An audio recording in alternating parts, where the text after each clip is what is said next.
including on the beaches of Normandy in 1944. Our friendship builds on this proud and noble history and is rooted in our commitment to confront the problems of today with that same confidence and that same determination, and I think it might even be greater determination. We've just concluded a series of discussions on how we can work together to promote a future of security and world prosperity, and also a great future for our respective countries working together.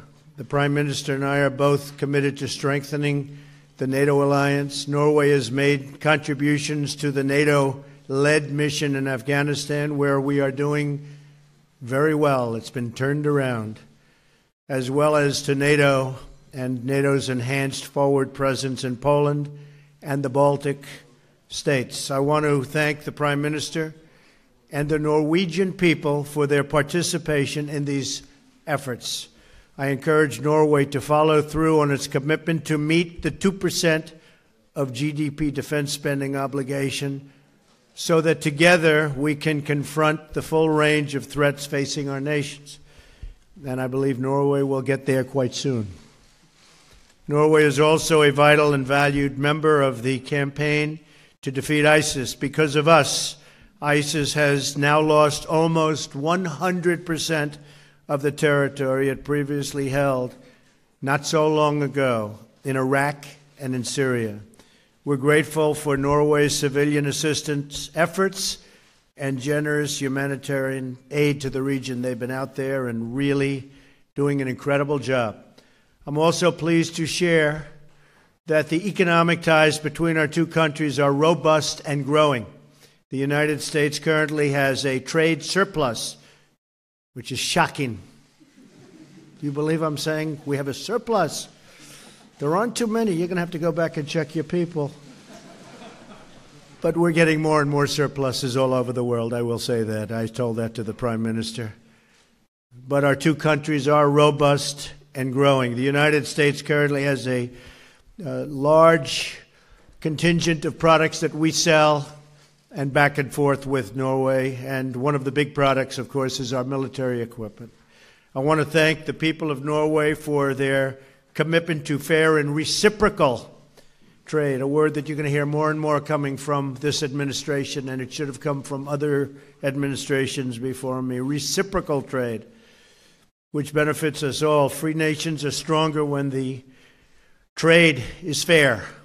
And trade has not been overly fair with the United States, but we've had that great relationship with Norway. But remember the word reciprocal. In November, we started delivering the first F-52s and F-35 fighter jets.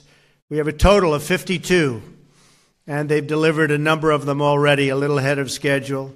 It's a $10 billion order.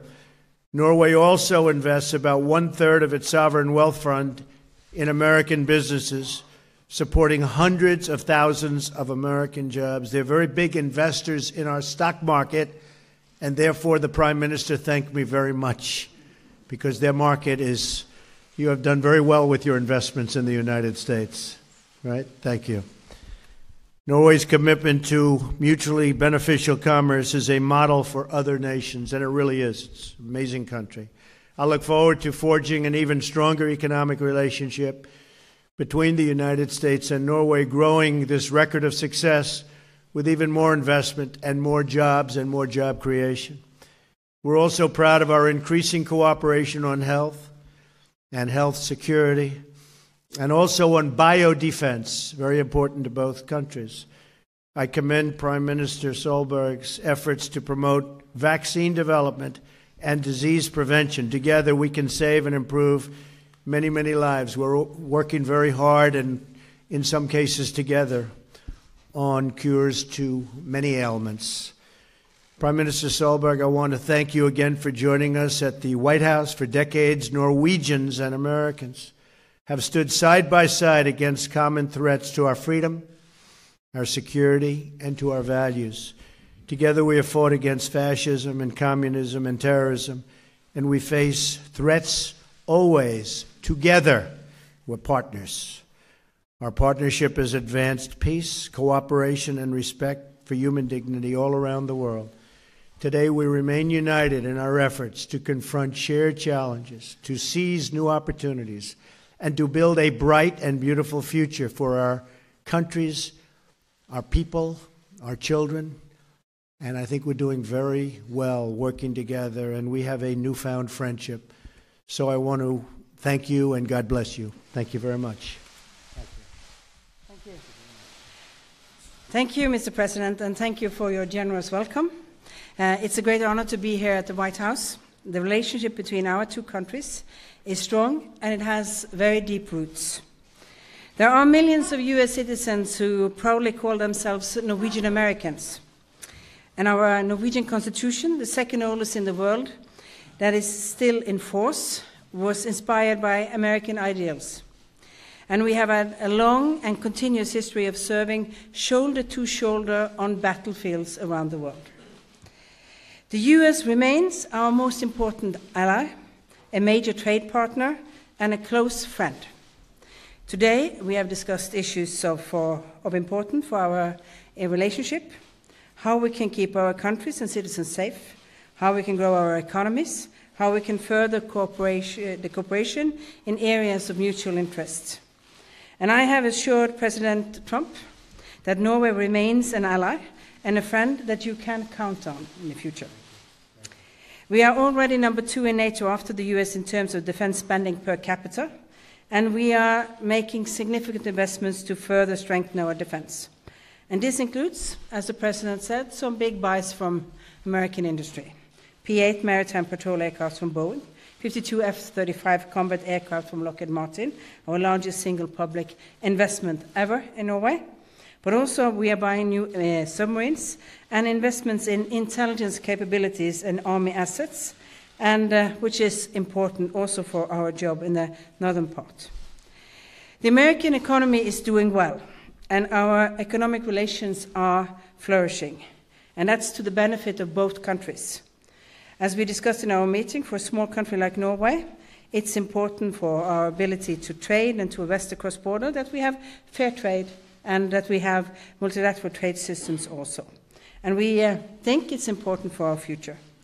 Norwegian investments and Norwegian companies support close to 500,000 jobs in the United States. And through our government pension funds, substantial revenues from our oil sectors are being invested in U.S. assets. The U.S. has an impressive business community, and I have commended the leading role it is playing, also in the transformation to a green economy. For example, by the fact that one of the big areas we are now importing in Norway is electrical cars from Tesla. And Norway is combating climate change. It's an important issue for us, and we are committed to the Paris Agreement. But it leads to businesses, and it leads to American businesses also selling cars in Norway. At the same time, the green economy is an area where we see tremendous economic and business opportunities in the future. And finally, I think it's important to say that we also are discussing some of the big, difficult issues, for example, the development in Afghanistan, where I think and hope that we can find a new future. It's important that we are all working together to find solutions both in North Korea, Afghanistan, Syria, and Iraq. And since September 11, 2001, Norway has contributed to a range of missions and operations, including the fight against ISIS. And I have assured the President that we remain unwavering in our commitment to the fight against terrorism all over the world. So, Mr. President, I am looking forward to future cooperation, and thank you for a very fruitful meeting. Thank you. Thank you. Okay, some questions. How about Sarah Westwood? Where is Sarah? Sarah, thank you. Washington Examiner. Yes, thank you, Mr. President. Yesterday, in a meeting with lawmakers, you said that you would be open to signing just about any immigration deal that bipartisan group of lawmakers sent to you. That's right. Would you be willing to sign an immigration deal that ultimately does not include funding for the border wall, or would that be a red line for you? No. No? It's got to include the wall. We need the wall for security. We need the wall for safety. We need the wall for stopping the drugs from pouring in. I would imagine that the people in the room, both Democrat and Republican, I really believe they're going to come up with a solution to the DACA problem, which has been going on for a long time, and maybe beyond that, immigration as a whole. But any solution has to include the wall, because without the wall, it all doesn't work. You can look at other instances. Look at what happened in Israel. They put up the wall. They solved a very major problem. We need the wall. We have to have the wall for security purposes. Security is number one. And so the answer is have to have the wall. Thank you. And please. Yes. Can I call on Anders Magnus from the Norwegian Broadcasting? Mr. President, Prime Minister, recently an American General, Robert Neller, told his Marines based in Norway, there's a war coming, a big-ass fight. Mr. President, how imminent is that big war, and where will it take place? When you say the big war, you're saying what? Say it. It was an American general, Robert Neller. He visited the Norwegian, the American Marines based in Norway, and he said there is a war coming, a big-ass fight. When will that war come? Well, maybe he knows something that I don't know. Okay. I would say this. We have a very, very powerful military. We're getting more powerful by the month, by the day. We're ordering a lot of the equipment that you're ordering. We're ordering it, but in larger amounts, to put it mildly. We are building up our military to a point that we've never been before.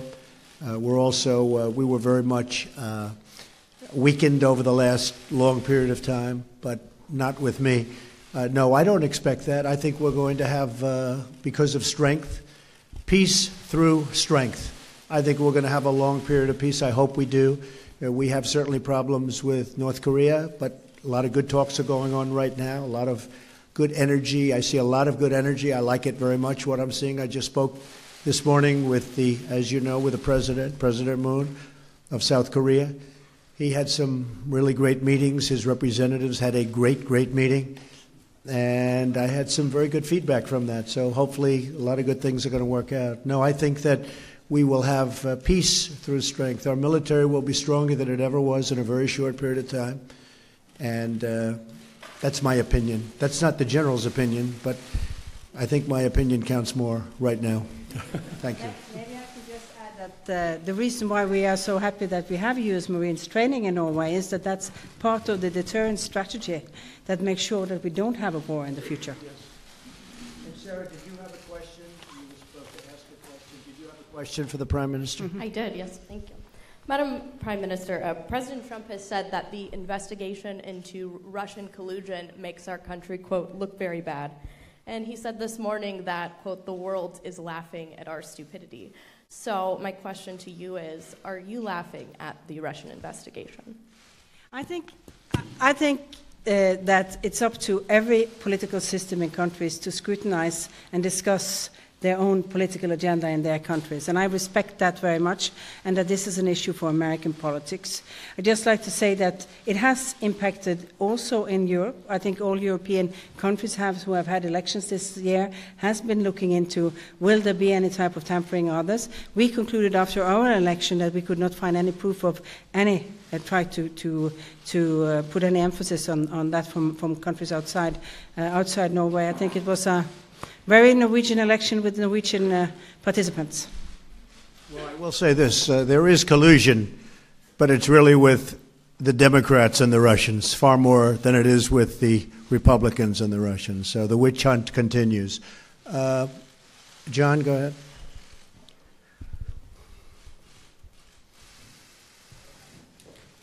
Thank you, Mr. President. I also have a question for the Prime Minister, but if I could address the President first. Sarah brought up the Russia investigation. Your legal team, sources have told us, believes that in the next few weeks, the Special Counsel Robert Mueller will ask for some sort of an interview with you, your legal team believes, as part of wrapping up his investigation. Are you open to meeting with him? Would you be willing to meet with him without condition, or would you demand that a strict set of parameters be placed around any encounter between you and the Special Counsel? Well, again, John, there has been no collusion between the Trump campaign and Russians, or Trump and Russians. No collusion. When I watch you interviewing all the people leaving their committees, I mean, the Democrats are all running for office and they're trying to say this, that, but bottom line, they all say there's no collusion. And there is no collusion. And when you talk about interviews, Hillary Clinton had an interview where she wasn't sworn in, she wasn't given the oath, they didn't take notes, they didn't record, and it was done on the 4th of July weekend. That's perhaps ridiculous, and a lot of people looked upon that as being a very serious breach, and it really was. But again, I'll speak to attorneys. I can only say this, there was absolutely no collusion. Everybody knows it, every committee. I've been in office now for 11 months. For 11 months, they've had this phony cloud over this administration, over our government, and it has hurt our government. It does hurt our government. It's a Democrat hoax that was brought up as an excuse for losing an election that, frankly, the Democrats should have won because they have such a tremendous advantage in the Electoral College. So it was brought up for that reason. But it has been determined that there is no collusion, and by virtually everybody. So we'll see what happens. But again, would you be open to it? We'll see what happens. I mean, certainly I'll see what happens. But when they have no collusion, and nobody's found any collusion at any level, it seems unlikely that you'd even have an interview. And Madam Prime Minister, Norway shares a small but strategic border with Russia. President Trump's position has been it's better to try to work with Vladimir Putin, if possible, than to work against him. Mm-hmm. Where do you come down on that idea of better to work with Putin than to not work with him? Well, I think Russia is an important player in the international world, and I don't think you can not work with and talk to. But on the other hand, it's important to say that we have aligned with all the sanctions, as the European Union has done, and as a member connected both in NATO and interconnected to that. And we have also suffered some economic difficulties in some areas in Norway based on those sanctions. But on the other hand, we have a very good relationship with Russia over that border area, where we do have very much free movement of people, special zone of people moving to and fro. We have very large cooperation on sustainable fisheries in this area. It's the biggest cod area in the world with a sustainable resource, and we do patrol it, we do work together. So we think it's important to do two things at the same time. Yes, the international law is firm and clear. There was a break of that through the annexation of Crimea and the situation in Ukraine, and we do stand by all of our allies with that. But at the same time, as a neighboring country, we do day-to-day work on things that we have to solve for the people and the economic activity that is in that area, and which is a fragile area for the whole world. Just to add to the answer, I think it is much better to work with Russia. It's very much better having to do with North Korea, where we currently have a problem that should have never been my problem. This should have been a problem solved many years ago when it was much less dangerous, but it was given to me along with a big mess of other things. But I will say this, I am for massive oil and gas and everything else and a lot of energy. Putin can't love that. I am for the strongest military that the United States ever had. Putin can't love that. But Hillary was not for a strong military, and Hillary, my opponent, was for windmills, and she was for other types of energy that don't have the same capacities at this moment, certainly. So I just want to say that it's a lot better to work with other countries. We're working with China or North Korea. We're working with various other countries, and I think we're doing very well. We had a great talk, as you know, and as you reported. We had a great talk this morning with President Moon, and I think that a lot of good things are happening. We're going to see what happens. But working with other countries, whether it's Russia or China or India or any of the countries that surround this world and encompass this world, that's a good thing, John. That's not a bad thing. That's a very good thing. Okay? Okay, go ahead. From Aftenposten. Mr. President, Prime Minister, Norway strongly supports the Paris Agreement and have expressed regret that you have decided to leave it. What could persuade you to remain, and what kind of common ground did you find in your talks today on this topic? Well, it wasn't a major topic, I must tell you. We talked about other things, including mostly trade, but I will say that the Paris Agreement as drawn and as we signed was very unfair to the United States. It put great penalties on us. It made it very difficult for us to deal in terms of business. It took away a lot of our asset values. We are a country rich in gas and coal and oil and lots of other things, and there was a tremendous penalty for using it. It hurt our businesses. According to some estimates, we would have had to close businesses in order to qualify by 2025, whereas, as an example, China, by 2030, they don't kick in until 2030. Russia, someplace in the mid-1990s, that was their standard, and that was never a good standard because that was a dirty standard for the environment. It treated the United States very unfairly, and frankly, it's an agreement that I have no problem with, but I had a problem with the agreement that they signed because, as usual, they made a bad deal. So we could conceivably go back in, but I say this, we are very strong on the environment. I feel very strongly about the environment. Our EPA and our EPA commissioners are very, very powerful in the sense that they want to have clean water, clean air, but we also want businesses that can compete. And the Paris Accord really would have taken away our competitive edge. And we're not going to let that happen. I'm not going to let it happen. If I just might add that there are business opportunities in this, as we talked about during this, because we have strict regulations on to reach our Paris targets. That means that we have very strong policies for environmental friendly and climate friendly technologies, and which is a small part of why the United States now have a surplus in the economy towards Norway. So you never miss up on a good opportunity with good environmental standards. One of the great assets of Norway is a thing called water. And they have tremendous hydropower, tremendous. In fact, most of your energy or your electricity is produced by hydro. I wish we'd do some of that.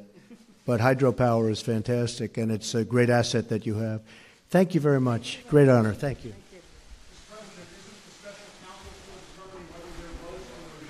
Thank you very much.